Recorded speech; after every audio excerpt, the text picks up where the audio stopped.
Greetings, warriors, and welcome to the Unpopular Perspective. Today's video is going to be on the topic of the benefits of semen retention. And I want to use Mr. Mike Henry, um, you know, one of the world class Olympic lifters from 1992 to 1996. And many guys who used to watch wrestling back in the day may remember him from WWF, the World Wrestling Federation, back in the day. I think he joined back in 96 and so forth and so on. But anyway, Mr. Mark Henry, he accomplished a lot of feats in his life, and he's an extraordinary athlete. And he goes into the details about his particular training regimens and some of the protocols he took before every record he ever broke and his success breaking through into the wrestling industry and so forth and so on. So anyway, I'm going to use his talking points in this video as a backdrop, and I'm going to chime in with my own perspective.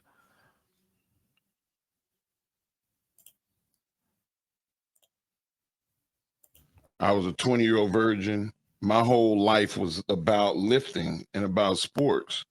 And people don't understand that, like what sacrifices lifters make. Before 92 and before 96, I took. It's pretty interesting. It's something that I notice with a lot of high level athletes. You look at guys like him, or I think even Muhammad Ali, various other boxers, Mike Tyson, so forth and so on. Many of them didn't have sexual encounters until a lot later in their teen years or going into their early 20s. Many of them were very abstinent during the development of their teenage years. And I always thought this concept was really interesting because if you look back in history, if we go all the way back into antiquity, when you read up on the ancient Greeks and the Athenians, during that time period, many of the men didn't feel the touch of a woman until maybe around the age of 20, sometimes even 30. I know Spartan soldiers in the Spartan military weren't allowed to marry until the age of 30 after they completed their training. And they were allowed to sneak out their barracks, but if they were caught by any of the guards or any of the elders of the camp, they would be punished. So some young men did get out there and find nookie if they could, but if you read up on majority of the men in the ancient world, sex and sexual encounters didn't really transpire until adulthood. Most men were focused on building, creating, or training to be warriors before they indulged in sexual acts or engaged in sexual acts, at least pertaining to a woman. Because we do know that there were alternative things going on back then, but I'm just speaking solely and generally on when it comes to pertaining to sexual encounters with a woman. So if you think about that, if most young boys or young men were training up to be warriors or focused on their particular traits or skills, they weren't their sexual energy and their minds were focused on becoming the best versions of themselves, and them being able to maintain their quote unquote seed or semen allowed them to adequately nourish the body. Their nervous system wasn't shocked. It wasn't like they were indulging in corn back then or sexually overly stimulated and draining their vital nutrients like calcium, magnesium, and zinc, because those are the vital nutrients that make up sperm cells. We know that. And they also have an effect on the testosterone levels and androgen levels within the male body. So if you think, going back then in history, the food was fresher, the air was fresher, the food wasn't genetically modified, you were getting all your sufficient nutrients, and you weren't excreting your bodily fluids everywhere. The body had the opportunity to maintain the nutrients and to develop adequately, and nothing was there to disturb that development. So I just find that interesting when you hear about a lot of athletes or men who were virgins till they were like 20 or 25 years old. Many of them were already world-class athletes or accomplished many feats in the business world or some form of success. They were able to utilize their sexual energy early and utilize their sexual energy in a proficient way early in life and not waste it. So I just find that interesting. A year of celibacy.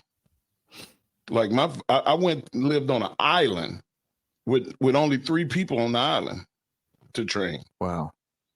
If you cannot focus, you cannot lift. And I didn't want to go out or nothing like that. Man, I was going to bed at 8:30 at night, waking up at 6 in the morning and training, walking out into the ocean. The water was like 50 degrees, like after my training. Like it was therapeutic. I wrote more. I'm a writer. I'm a poet. Mm-hmm.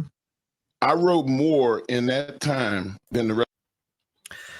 Yeah, so he talks about something that's extremely interesting. He talks about how when he was,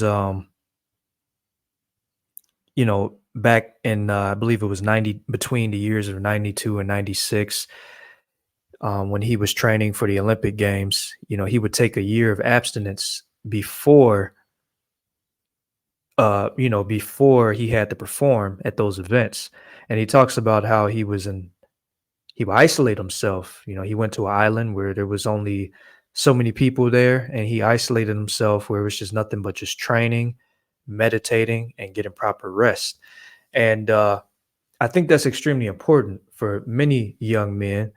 I'm not one of these guys where I'm just so keen on semen retention, like it's going to solve all your life problems. But someone who has experimented with it myself, and it has done many benefits for me. There is a level of focus that does come with being abstinence, for a time period. Now, for me, when I was doing it, it was to break through financially and accomplish my financial goals as well as my training, because I train for martial arts and fighting. And I would take bouts of 3 months where, I'm, celibate during that time period. I'm not having any sexual encounters with a woman. And during that time period, all I'm doing is, training, eating proper foods, getting my proper rest, and reading scripture and staying in prayer. And the levels of clarity that I have reached doing that, because I do this throughout throughout the year. I take bouts where I'm on semen retention, and it has really done wonders for me in my life. But let me say this: semen retention, it has its benefits, but you won't reach your full potential unless you're doing it for the Most High. And what do I mean by that? Well, when you're in a state of meditation, yes, you can calm your mind, and yes, you do grow stronger in the flesh because you're abstaining from sexual urges. So you do become mentally stronger as well as spiritually stronger. But I do find that when you're praying and you're doing sexual fast for the sake of getting closer to the Most High, as you would when you do a food fast, when you don't eat any food and you just drink water, you're doing that to weaken the flesh so you can connect to the Most High better. So I like to do the same thing with sex fast, or abstain from sexual activity. And I just use that time period to focus on the Most High and to strengthen my spirit. And I feel that that will give you more fulfillment in the long run, because the Most High can speak to you during that time period. If you're just doing it for vanity's sake or to attract women, then you're falling into the spirit of idolatry, because what you're doing is you're putting other things on the pedestal before the Most High. And that can take you down a dark path if you're not careful with it. But anyway, let's let Mr. Mark Henry continue. Rest of my career combined, the feeling of accomplishment is worth it. Of course. I've had the bar fall on top of my head, hit my shoulder, pin me to the ground. You start snatching 400 pounds, which very few Americans have ever done. Exactly.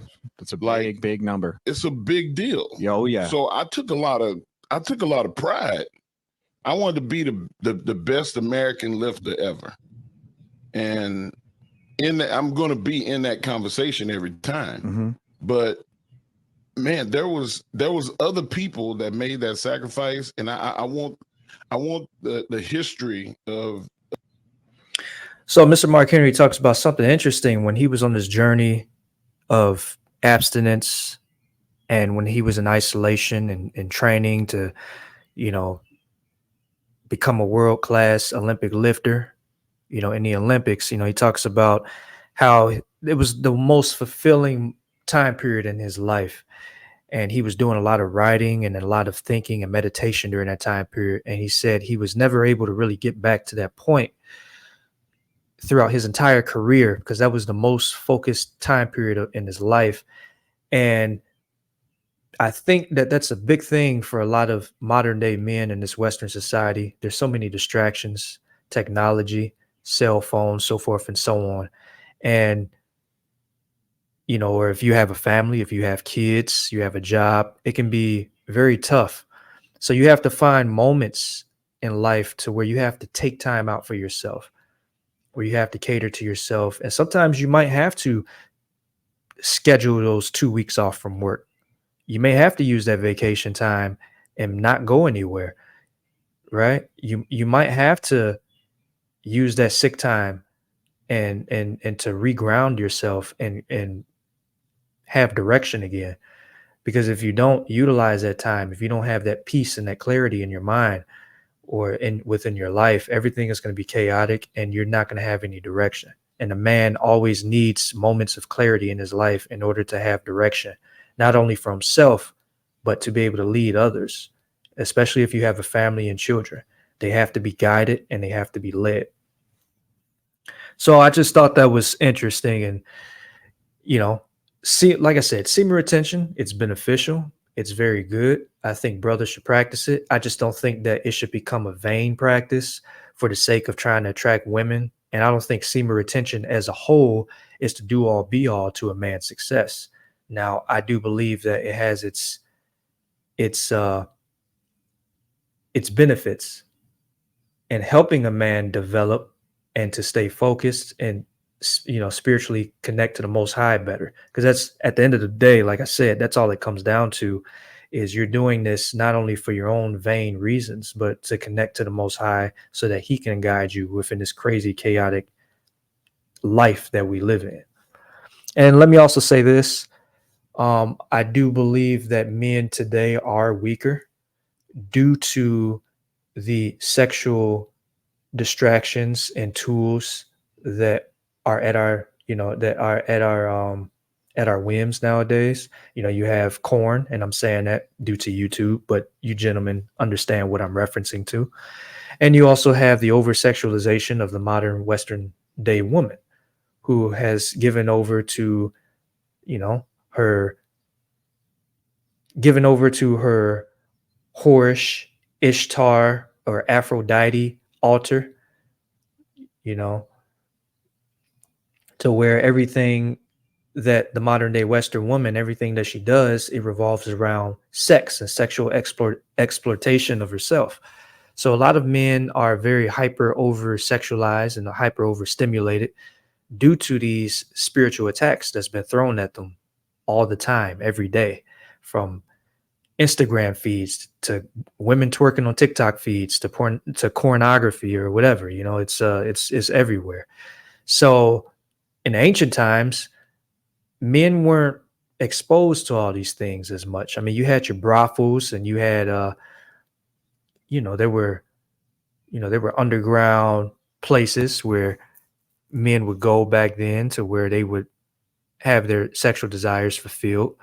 These things have always existed, but they weren't so accessible in the ancient world as they are now, to the time period we have today. And I believe that the reason why men were stronger and more focused in the ancient times is because they didn't have all these sexual distractions. I mean, think about it. The average 21-year-old today is trying to figure out life. But you look at 20-year-olds in the ancient world, you look at Alexander the Macedonian, right? I mean, he was already conquering half the world at the age of 19, 20 years old, right?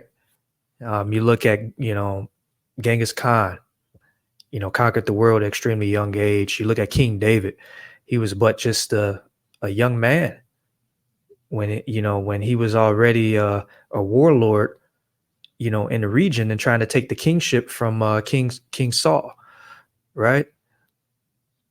Already a skilled warrior, killing 10,000s of thousands, right? So these men were all, we can question what their testosterone levels were. I would say that they were probably extremely high. I mean, we look at testosterone levels now within a 900 to 1,000 range. I would beg to say, based off of just my analysis, men in the ancient world, if you look at guys like King David or, you know, like I said, Genghis Khan or the great warriors in the ancient time period, I mean, their testosterone levels are probably off the charts. I'm saying anywhere between maybe 3, 4, 5,000. And that may sound crazy, but, I mean, they were just built different back then. Bigger, stronger, faster, more equipped, weren't busting nuts on computer screens all day. They were out there conquering the world. And that's the reason why they had harems of women, impregnating thousands of women. I think King Solomon had thousands of wives and concubines. King David, many wives, right? So, men have changed, but, we have to get back to our roots. And our roots are, staying abstinent, not for the sake of vanity and just trying to attract a woman. You're doing it to become the best version of yourself as a man, right? So anyway, that was it, brothers. I just wanted to just give my perspective on semen retention and the benefits of it, and that's it. So I hope I was a help. Peace and blessings.